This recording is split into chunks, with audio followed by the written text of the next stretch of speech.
दर्शकवृन्द नमस्कार। National gold टेलिभिजनको दैनिक कार्यक्रम आजको सन्दर्भमा स्वागत छ। म मन्दिरा ढुङ्गाना। आजको सन्दर्भमा हामी देशभर भएका हरेक विषयवस्तुलाई विश्लेषणात्मक रूपमा प्रस्तुत गर्ने गर्छौं।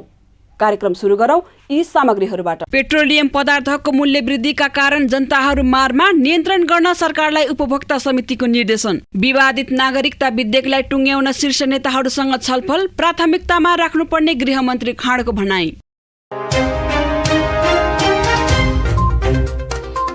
पछिल्लो समय अत्याधिक रूपमा बढ्दै गएको पेट्रोलियम पदार्थको मूल्य नियन्त्रण गर्न सरकारलाई संघीय संसदको उद्योग तथा वाणिज्य र श्रम तथा उपभोक्ता समितिले निर्देशन दिएको छ। मूल्य वृद्धिको विषयमा सिंहदरबारमा भएको छलफलपछि सरकारलाई यस्तो निर्देशन दिएको हो। समितिको बैठकमा पेट्रोलियम पदार्थको मूल्य वृद्धिको विषयमा छलफल भएको थियो। समिति सभापति विमल प्रसाद श्रीवास्तवले उपभोक्तालाई मार नपर्ने गरी सर्वसुलभ तरिकाले पेट्रोलियम पदार्थ उपलब्ध गराएर मूल्य वृद्धि नियन्त्रण गर्न सरकारलाई निर्देशन दिएको बताएका छन्। अहिले नै के गर्नु पर्यो भने मानिसहरू उपभोक्तालाई मार नपर्ने गरी र सुलभ तरिकाले पेट्रोलियम पदार्थहरू उपलब्ध होस् र यसको लागि आयल निगम पनि आफ्नो धराइसी हुने स्थितिमा भएको हुनाले सम्बन्धित निकायलाई आयल निगमको जुन जायज मागहरू हुन् त्यसलाई पनि हुने व्यवस्था गर्छ भने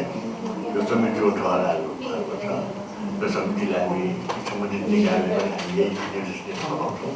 नेपाल आयल निगममा उचित माग सम्बोधन गर्न सरकारलाई सचेत गराएको श्रीवास्तवले जानकारी दिएका छन्। उपभोक्तालाई मार नपर्ने गरी सुलभ तरिकाले पेट्रोलियम पदार्थ उपलब्ध होस् र यसको लागि नेपाल आयल निगममा पनि धराशयी स्थितिमा पुगेको हुनाले सम्बन्धित निकायलाई आयल निगमको जायज मागहरूको सम्बोधन होस् भन्ने समितिको ठहर रहेको छ। उपभोक्तालाई अहिले सरल र सुलभ तरिकाले उपभोक्ताले चाहिँ पेट्रोलियम पदार्थ उपलब्ध होस् र सटोमा मूल्य नियन्त्रण होस्। हामीले जनताको भाषा बोल्नै पर्यो है। त्यस कारणले त्यसतर्फ यहाँहरूको ध्यान जाओस्। उपभोक्तालाई सरल र सुलभ तरिकाले पेट्रोलियम पदार्थ उपलब्ध गराउन समितिले सम्बन्धित निकायलाई निर्देशन दिएको छ। दिनानुदिन भइरहेको मूल्य वृद्धिका कारण जनता मारमा परिरहेका छन्। यसतर्फ सरकार सचेत र संवेदनशील भई नियन्त्रण गर्न आवश्यक छ।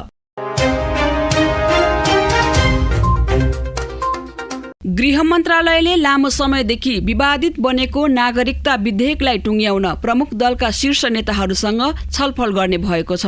गृह मन्त्रालयमा भएको नागरिकता विधेयक माथिको छलफलमा बोल्दै गृहमन्त्री खाँडले नागरिकता विधेयकलाई अघि बढाउने र टुङ्ग्याउन सत्तापक्ष र प्रमुख प्रतिपक्षका नेताहरूलाई सहयोग लिने बताए। नागरिकताको विषय संवेदनशील र दूरगामी असर गर्ने भएकोले राजनैतिक रूपमा आम सहमति बन्नुपर्ने आवश्यकता रहेको उनले बताएका छन्। सदनमा भएको अवरोध कारणले पनि अवरोध खोलिहाल्ला, त्यसपछि यसलाई व्यापक छलफल गर्ने वातावरण बन्ला र छलफलको वातावरण बनिसकेपछि यसमा सहमति जुट्ला भन्ने नै हाम्रो प्रतीक्षा थियो। तथापि अहिले यो नागरिकता विधेयकलाई अगाडि बढाउने क्रममा र यसलाई टुङ्ग्याउने सन्दर्भमा अहिले छलफल चाहिँ हामीले गम्भीरतापूर्वकै प्रारम्भ गरेका छौँ र मान्यजीहरूलाई फेरि हामीले आवश्यक पर्यो भने फेरि पनि छलफलका लागि आमन्त्रण गर्नेछौँ। उनले यसबारेमा पार्टीका शीर्षस्थ नेताहरू र पार्टी अध्यक्षहरूलाई जानकारी गराइने उल्लेख गर्दै नेपाली नागरिकले नागरिकता पाउनुपर्ने कुरा सबैको साझा दायित्व भएको भन्दै यसलाई पूरा गर्न सबैको सहयोग आवश्यक रहेको बताए। त्यस्तै कानून न्याय तथा संसदीय मामिला मन्त्री दिलेन्द्र प्रसाद बडुले जन्मसिद्ध नागरिक र अङ्गीकृत नागरिकलाई सबैभन्दा बढी समस्या भइरहेको बताएका छन्। उनले नागरिकता नपाउँदा राज्यका सेवा सुविधाबाट वञ्चित भइरहेको भन्दै यो विषयलाई प्राथमिकतामा राखेर तत्काल समस्या समाधान गर्नुपर्ने बताए। मन्त्री बडुले नागरिकताको विषय धेरै पेचिलो बन्दै गएको र यो विषय दलीय सहमतिमा लगेर तत्काल टुङ्ग्याउन आवश्यक रहेको बताएका छन्। धेरै समय नागरिकहरूलाई नागरिकता विहीन बनाउनु नहुने भन्दै यसको समस्या तत्काल समाधान गर्नु र पार्टीका सबै शीर्ष नेताहरूलाई, पार्टी सभापतिज्यूहरूलाई पार्टी अध्यक्षलाई पनि हामीले यो बारेमा जानकारी गराउनेछौँ र चाहे सत्तापक्ष या प्रमुख प्रतिपक्ष र प्रतिपक्षका नेताहरूसँग पनि हाम्रो आग्रह छ। नेपाली नागरिकले नागरिकता पाउने कुरा यो हामी सबैको साझा दायित्वै हो र यो साझा दायित्व निर्वाह गर्ने क्रममा अब सबैको धारणा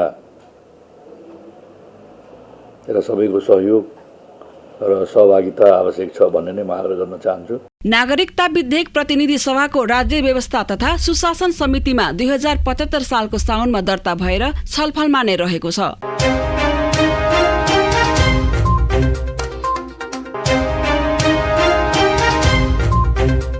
यातायातको क्षेत्रमा रहेको विभिन्न खाले विकृतिहरूलाई रोक्नुपर्ने बागमती प्रदेश सरकारका श्रम रोजगार तथा यातायात मन्त्री घनश्याम दाहालले बताएका छन्। हेटौडामा भएको सार्वजनिक यातायातको क्षेत्रमा गरिनुपर्ने सुधार विषयक अन्तर्क्रियामा उनले यातायात क्षेत्रमा फैलिएको विकृतिहरूलाई अन्त्य गर्नुपर्ने बताएका हुन्। यातायात व्यवसायीहरूको साथ बिना कुनै पनि काम गर्न नसक्ने भन्दै उनले कार्यपत्रको विषयमा थप छलफल गरी कार्यान्वयनतर्फ आफू जाने बताएका छन्। मन्त्रालयले उपत्यकामा सार्वजनिक सवारी साधनमा क्यासलेसको कार्यविधि तयार पारिएको पनि उनले बताएका छन्। प्रदेशमा रहेका 10वटै यातायात व्यवस्था कार्यालयमा रहेको ढट्टालाई व्यवस्थित गरी डिजिटल प्रणालीमा लैजाने उनको भनाइ छ। मन्त्री दाहालले 20 वर्ष माथिका ट्याक्सी हटाई विद्युतीय ट्याक्सी सञ्चालन गर्न 8-10 वटा साना चार्जिङ स्टेसन समेत निर्माण गरिने बताएका छन्। एउटा कार्ड उसले लिन्छ, कार्ड लगाएर मिसिन हुन्छ, उसको गाडीको ढोका मिसिन जडान हुन्छ, मिसिनमा चढ्ने बेला छुन्छ, झर्ने बेला छुन्छ, झरेपछि उसको पैसा सम्बन्धित ब्याङ्कमा जम्मा हुन्छ र व्यवसायीले ब्याङ्कबाट आफ्नो पैसा कति उठ्यो त्यो पैसा लिन्छ उसले। यो सिस्टमको हामीले विकास गरेका छौँ। यो भनेको नि राम्रै होला, त्यसको लागि तपाईँहरूले मलाई लाग्छ यातायात व्यवसायमा काम गरे तपाईँहरूको लागि यो धेरै राम्रै हो। हामी पछि त्यसलाई अन्त पनि लैजान्छौँ। अहिले सबैतिर भन्यो भने सम्भव नहोला, काठमाडौँ भ्यालीमा हामी प्रयोग गरेर हेर्ने भनेका छौँ। हामीले त्यसको लागि भन्यौँ विदेशमा कमसेकम 2 वर्ष सफल भएको प्रणाली लिएर आउनुपर्छ भनेका छौँ। हामी कहाँ त छैन त्यो प्रणाली। ल्याएर सुरु गर्ने, ल्याएको सुरु गर्दा भोलिपल्टबाट असफल भयो भने अर्को समस्या आउन सक्छ भनेर हामीले 2 वर्ष विदेशमा सफल भएको प्रणाली सिस्टम लिएर आउनुपर्छ भन्ने खालको पनि हामीले कार्यविधिमा हालेका छौँ र हामी त्यसलाई पनि छिटै अब कार्यान्वयनमा लैजाँदैछौँ। अर्कोतिर यहाँ ढड्डाका कुरा गऱ्यौँ भने यहाँ अहिले पूर्ववक्ता साथीहरूले धेरै कुरा राख्नु भएको छ। म लास्टमा त्यो पनि कुरा राखौँला। म मन्त्री भइसकेपछि हाम्रो यातायातका 10 वटा कार्यालय छन्। अहिले बागमती प्रदेशभरि यातायातका 10 वटा कार्यालय छन् र 10 वटै कार्यालय म पुगेको छु। पहिलो हो बागमती प्रदेशको अहिलेसम्म मलाई लाग्छ डोलमणिदेखि अष्टलक्ष्मी हुँदै यहाँसम्म आउँदा 3टा मुख्यमन्त्री भए। भौतिक पूर्वाधार मन्त्री कतिजना भएको नि? 1 जना, 2 जना, 3 जना, 4 जना, म 5औं नम्बरमा पर्छु जस्तो लाग्छ। पहिलो मन्त्री हो जसले आफ्ना कार्यहरूको अनुगमन गरेर घुमेको हो।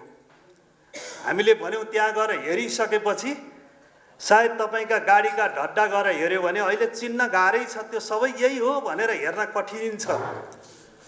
यसलाई व्यवस्थित गरौँ भनेर हामी लागेका छौँ र हामीले त्यो कार्यविधि बनाउँदैछौँ। अब अर्थ मन्त्रालयदेखि मुख्यमन्त्री कार्यालयसम्मबाट ताकेता भइरहेको छ। मलाई लाग्छ त्यसलाई हामीले व्यवस्थित गर्दा बागमती प्रदेशको पैसो खर्च भयो भने 10 देखि 15 करोडको बिचमा हामी त्यसलाई व्यवस्थापन गर्न सक्छौँ अहिलेसम्म भएका ढड्डालाई भन्ने मोटामोटी आकलन छ हाम्रो। र हामी ती ढड्डालाई डिजिटलाइजेसन गर्न सकियो भने अब आउने चाहिँ सबैलाई सिस्टममा लाँदा भोलि मेरो ढड्डामा कहीँ हराएन, के भयो भएन, यी सबै चिजहरू हल हुन्छ र व्यवस्थित गर्न सकिन्छ। यो क्षेत्रलाई सबै फाइलहरू व्यवस्थित गर्न सकिन्छ भन्ने छ। अहिले तपाईँहरू गएर हेर्नुभयो भने त्यो गुर्जुधारा गएर हेर्नुहोस्, त्यो एकान्त कुना गएर हेर्नुहोस्। यता त भर्खर सुरु भएको हुनाले हेटौँडा र चितवनमा त अहिले त्यो समस्या छैन होला, तर त्यहाँ गएर हेर्नुभयो भने कसैले पनि पत्ता लगाउन सक्ने स्थिति मलाई लाग्छ छैन। बर्खामा पानीले सबैको हुने, हिउँदमा त्यो धमिराले खाने हो कि भन्नेसम्मको स्थितिहरू छ। त्यसलाई पनि हल गरौँ भन्ने छ। योभन्दा अगाडि पनि त सरकारहरू बनेका थिए।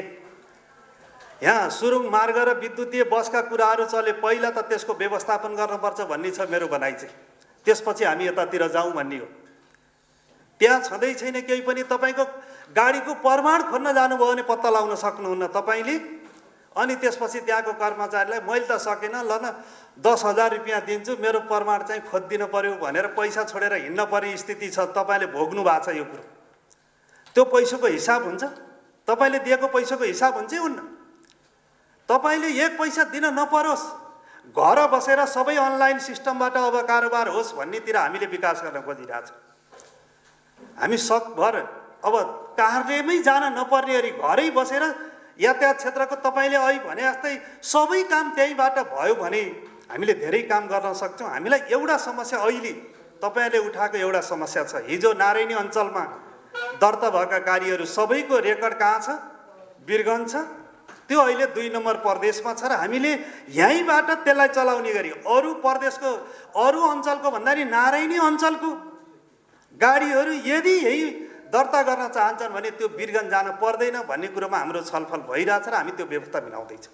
धेरै चिजहरू मिलिरहेछ, अझै कहीँ न कहीँ कार्यालयसँग अलिअलि नमिलेको हुनाले त्यसलाई मिलाउनतिर कोसिस गरेका छौँ। यो पनि म तपाईँहरूलाई जानकारी गराउन चाहन्छु।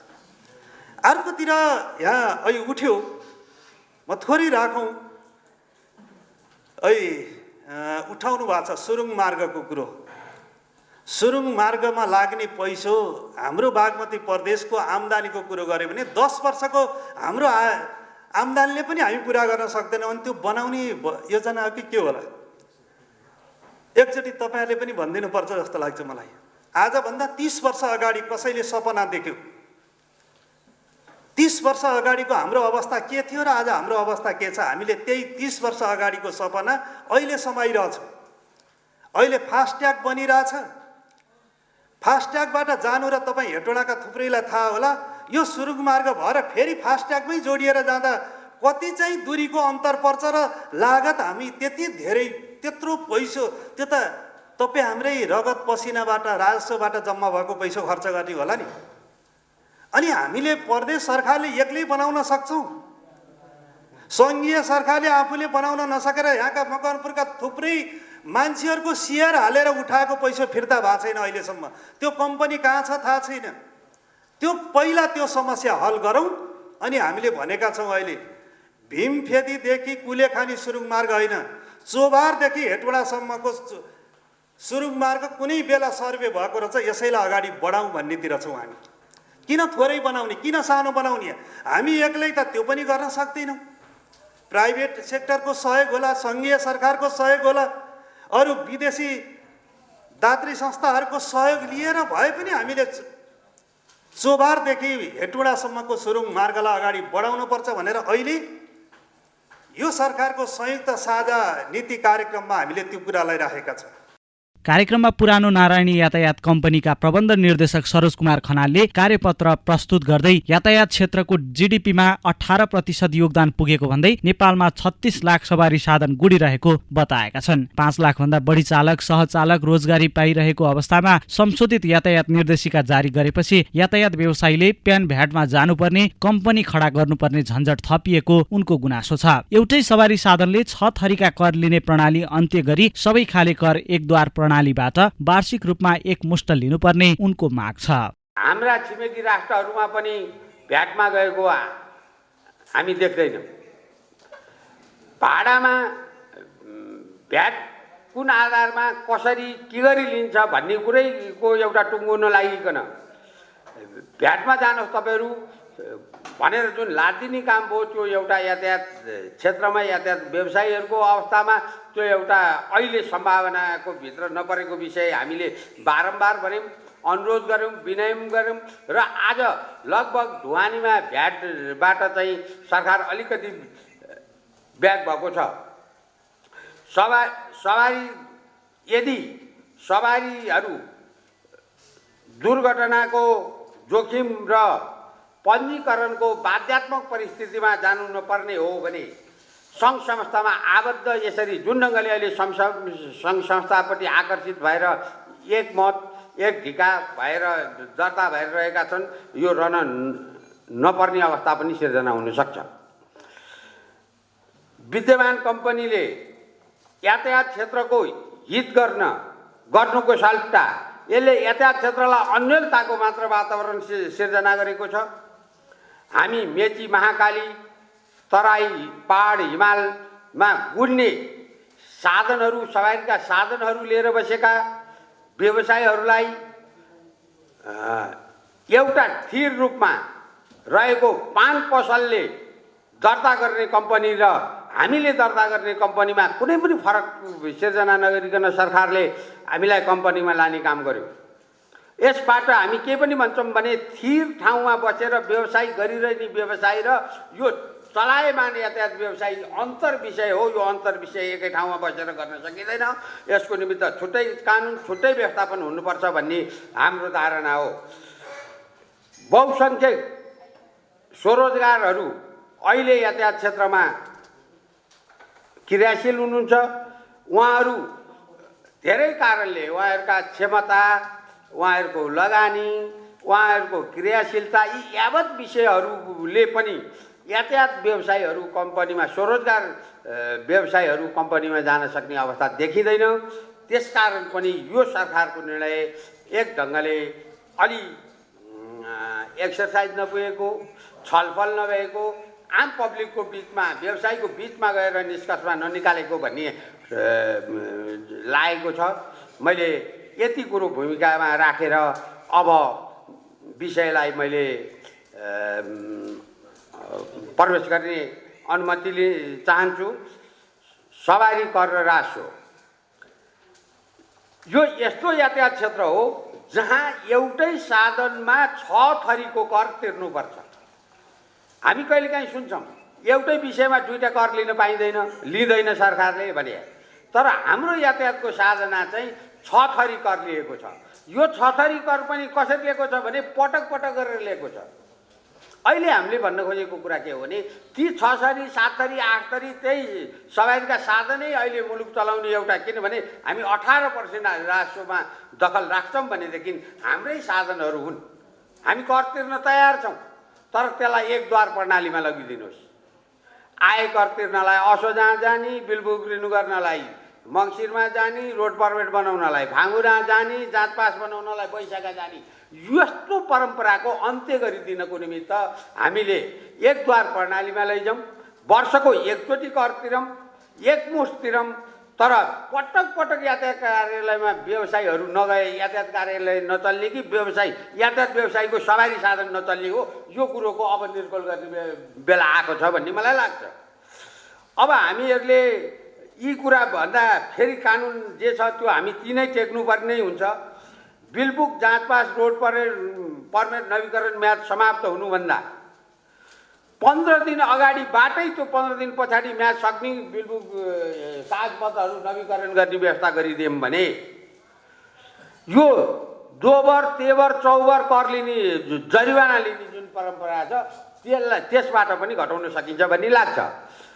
म्याद नपुगी रिन्यू नहुने, म्याद पुगेका दिनको भोलिपल्ट पुग्दाखेरि फेरि जरिवाना तिर्नुपर्ने जुन विधि पद्धति हामी कहाँ छ त्यो चिजलाई अन्त्य गर्दै जाउँ भन्न खोजियो।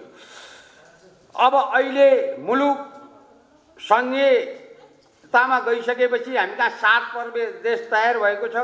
7 प्रदेशमा यातायातका साधनहरूमा लाग्ने सबै प्रकारको करमा एकरूपता रहोस् भन्ने हाम्रो अनुरोध हो। अहिले नै भनौँ बागमती प्रदेशमा भन्दा मध्य प्रदेशमा कर कम छ। यहाँ भन्दा अनि हाम्रो हिजो दर्ता भएर आएका सबै मध्य प्रदेशमा नारायणीका नम्बरका गाडीहरू ती छन्। अनि यहाँबाट त्यो गाडीको सामान लिनको निमित्त, त्यो गाडी आवत जावत गर्नको निमित्त हामी मध्य प्रदेश जानुपर्छ भने यहाँ बढी कर किन तिर्ने? यो परिस्थिति सिर्जना भएको छ। यसलाई एकरूपता गरेर सबै प्रदेशको करलाई एकरूपता एक दायरामा लाने अवस्था भयो भने सहज हुन्छ। अब एक फेर यहाँ पनि आयो रोड पर्मिट 6 महिनामा रिन्यू गर्ने परम्परा आयो। फेरि यसलाई त्यो मिलेनर भनेर फेरि 4 महिनामा ल्याइयो। तर मध्य प्रदेशमा अहिले पनि 6 महिनामा रोड पर्मिट बन्छ, 6 महिनामा जाँच पास हुन्छ। हामी कहाँ पनि न्यूनतम अरू कानुनी सुधार एक करद्वार प्रणाली लागू गर्न सकिएन भने नि रोड पर्मिट र यो जाँच पासको म्याद चाहिँ समान उनले सडक दुर्घटना पश्चात तीव्र राजनीतिकरण हुने, कमजोर बीमा व्यवस्थापन, सडक दुर्घटना र असीमित जोखिम दुर्घटनाको जटिलता र कानुनको पालना, त्यसैगरी बीमा र सवारी कानुन, पञ्जीकरणको समस्या र दोहोरो पञ्जीकरणको प्रावधान खारेजको माग गरेका छन्। उनले सवारी नम्बरमा प्रदेशीकरण, त्यसैगरी साधनको सरुवा सहमति दर्ता, चालक सहचालक उत्पादनका लागि तालिम केन्द्र र लाइसेन्सको वर्गीकरण, विद्युतीय सवारी साधनको प्रयोग, बस पार्क तथा हाइवे भेहिकल पार्क, तौल पुलको अनिवार्यता हुनुको साथै यातायात निर्देशनालय बनाउनु पर्ने माग राखेका छन्। सडक दुर्घटना तीव्र राजनीतिकरण यो के भन्न खोजेको हो भने सडकमा दुर्घटना हुन्छ नि, सडकमा दुर्घटना भएपछि दुर्घटना कारण परिस्थिति अवस्थासँग हामी जानी भएनौँ। त्यहाँ कसको पहुँच पुग्ने, कसले पहुँच पुर्याउन सक्ने, अनि त्यहाँ कसको हुल बढी हुने, त्यो हुलले गरेको निर्णयसँग हामी आकर्षित भइरहेका छौँ कि छैनौँ भन्ने विषयमा यो ध्यान आकर्षण गराउन खोजिएको हो। कानुन बनेको छ मुलुकमा, त्यो कानुन चित्त बुझेन विरोध गर्न पाइन्छ, तर लागू त हुन्छ नि। भएको कानुन त प्रत्यक्ष ढङ्गले कार्यान्वयन होस् भन्ने कुरा हो। अब यसलाई त्यो भन्दा अलि भिन्दै ढङ्गले सडक दुर्घटनालाई हेर्ने चलन छ। यसमा सुधार आउनको निमित्त अनुरोध गर्दै कमजोर बीमा व्यवस्थापन, बीमा यस्तो चिज हो प्रिमियम तिरेपछि जो सवारीको साधन प्रेम तिरेको सवारी साधन दुर्घटना हुनुभन्दा अगाडि जुन अवस्था हो त्यही अवस्थामा फर्काइदिनको निमित्त बिमा गर्ने। अब हामी चाहिँ पार्ट बिमा, सेक्टर वाइज बिमा, छुट्टा छुट्टै बिमा, यी यावत कारणले गर्दा त्यो बिमा प्रभावकारी हुन सकेन। बिमाको पोलिसी अन्तर्गत आउने पैसाले त्यो दुर्घटनालाई फुलफिल गर्न सकेन, त्यसबाट व्यवसायीहरूलाई उन्मुक्ति दिन सकेन। यो कारणले गर्दा आज व्यवसाय सञ्चालन गर्नको निमित्त हामीले बास्केट फन्डको तयार गर्नु पर्यो। सबै व्यवसायीहरू मिलेर अलिअलि जम्मा गरेर दुर्घटनाबाट उन्मुक्ति लिनको निमित्त बास्केट फन्डलाई हामीले सञ्चालन गर्नु परेको छ। यो बिमाबाट दुर्घटनालाई कभर गरिदियो भने बास्केट फन्ड तयार गर्नु पर्दैन भन्ने लाग्छ। दुर्घटनाबाट उत्पन्न हुने सबै खालको जोखिम वहन गर्ने बिमा पोलिसी नेपाल सरकारले बनाउनु पर्छ। दुर्घटना भइसकेपछि त्यो दुर्घटनामा जस्तै औषधि उपचारको निमित्त हामीले अहिले प्र्याक्टिकल्ली रूपमा 50 लाखभन्दा बढी प्राइभेट हस्पिटलहरूमा औषधि उपचारका पैसा तिरेका छौँ। तर बिमाबाट हामीलाई रिटर्न हुन्छ, हामीले प्राप्त गर्छौँ 3 लाख रुपियाँ। एउटा व्यवसायले 10-15 लाख रुपियाँ लगानी गरेर एउटा व्यवसाय सुरु गरेको हुन्छ, अनि त्यो घटना घटिसकेपछि उसले 50-60 लाख रुपियाँ दाममा औषधि उपचारको निमित्त खर्च गर्न पर्यो भने त्यो उसको सवारी साधन मात्र होइन, उसँग भएका सम्पत्ति, अरू स्थिर सम्पत्तिहरू पनि सिद्ध्याउनु पर्ने परिस्थिति छ। यो परिस्थितिको अन्त्य गर्नको निमित्त सडक दुर्घटना सबै बिमाले कभर गर्नुपर्छ भन्ने ढङ्गको पोलिसी आओस् भन्ने हाम्रो अनुरोध हो। र यदि अहिले यो दुर्घटनालाई यसरी बिमाले कभर गर्न सक्दैन, बिमाले जिम्मा लिन सक्दैन, त्यो अन्तरको नीति बन्न सक्दैन भनेदेखि प्राइभेट सेक्टरलाई बास्केट फन्ड सञ्चालन, दुर्घटनाको निमित्त, सडक दुर्घटनाको निमित्त बास्केट फन्ड सञ्चालन गर्ने नीतिको व्यवस्था गराइदिनु हुन पनि हामी हार्दिक अनुरोध गर्दछौँ। सडकको दुर्घटनाको जटिलता र कानुनी व्यवस्था, दुर्घटना हुने कारणहरू, चालकको लापरवाही, चालकको गलत खराब नियत, भवितव्य, काबु बाहिरको परिस्थिति, यान्त्रिक कारण, बाटोको दुरवस्था, प्रयोगकर्ताको लापरवाही, यी कारणहरूबाट दुर्घटना हुन्छ। अनि यी दुर्घटनाहरू भइसकेपछि हाम्रो सवारी दुर्घटनामा भएका कानुनी व्यवस्था यातायात ऐन 2049ले चाहिँ के भन्छ त भने को 61मा चाहिँ 161मा चालकको नियतवश दुर्घटना भई मानिसको मृत्यु भएमा सर्वस्व सहित जन्म कैद र मानिसको मृत्यु नभएमा 5 वर्षदेखि 12 वर्षसम्म कैद। 2 चालकको लापरवाहीबाट मानिसको मृत्यु भएमा 3 वर्षदेखि 10 वर्षसम्म कैद। 3 दुर्घटना भई मानिसको मृत्यु भएमा 1 वर्ष कैद वा 2000 जरिवाना। 4 चालकको बदनियतले भएको दुर्घटनामा कसैको अङ्गभङ्ग भएमा 3 देखि 10 वर्षसम्म कैद र 30,000 जरिवाना। मैले यो कानुनको विषयमा अन्तभन्दा पनि 4 नम्बरमा अलिकति कुरा राख्न खोजेँ।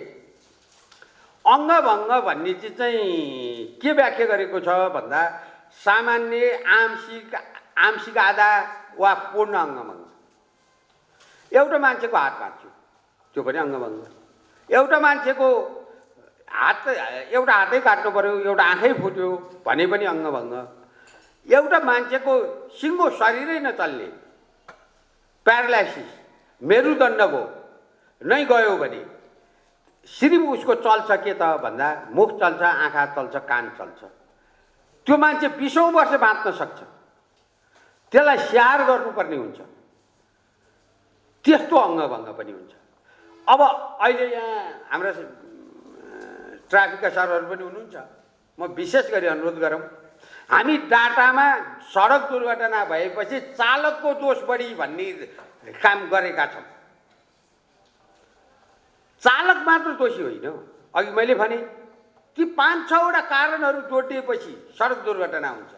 अनि चालकै दोषी भनेर चाहिँ हामीले के गरी ठम्मायौँ त भने बाटा हिँड्नेलाई कुनै सवारी साधनले ठक्कर दियो भने त्यो घाइते भइहाल्छ। अब घाइते भएलाई दोषी भन्न मिलेन, सधैँ ड्राइभर नै हुन्छ। त्यो प्रकृति त्यो गाडी बिग्रेर दुर्घटना भयो, यान्त्रिक कारणले भयो कि मानवीय कारणले भयो कि यी यावत विषयमा हामी कहिले पनि प्रवेश गर्दैनौँ। र सधैँ सजिलोको निमित्त चालकै दोषी हो भन्ने जुन परम्पराको सुरुवात भइरहेको छ, यो सुरुवातले पनि हामीलाई गन्तव्यमा पुर्याउँछ भन्ने मलाई लाग्दैन। यसलाई पनि हामीले अलि विशेष ढङ्गले यसलाई चिन्तन गरौँ, छलफल गरौँ। दोषीको हो, दोषी त्यसैलाई नै कारवाही गर्ने एउटा जमर्को गरौँ। र चालकलाई यही 4 नम्बरमा के त भने प्रष्टसित कानुनले के भन्छ, चालकको बदनियतले भएको दुर्घटनामा कसैको अङ्गभङ्ग भएमा 3 देखि 10 वर्ष कैद। त्यहाँ चालकको बदनियत भयो भएनसम्मको कुरा होइन कि चालकलाई समाएर घाइते भएपछि अङ्गभङ्ग मुद्दा दर्ता गर्ने परम्परा यो देशमा विकास हुँदै गयो। कार्यक्रममा प्रदेशसभा सदस्य प्रेम बहादुर पुलामी, राष्ट्रिय यातायात व्यवसायी महासंघका केन्द्रीय उपाध्यक्ष रामप्रसाद सुवेदी, यातायात मन्त्रालयका सचिव नेत्र प्रसाद सुवेदी लगायतको उपस्थिति रहेको थियो। कार्यक्रम कम्पनीका अध्यक्ष हिरालाल श्रेष्ठको अध्यक्षतामा भएको थियो। हवस् त कार्यक्रम आजको सन्दर्भ यति नै। भोलि फेरि नयाँ विषय र प्रसङ्गसहित उपस्थित हुने नै छौँ। तबसम्मलाई बिदा दिनुहोस्। नमस्कार।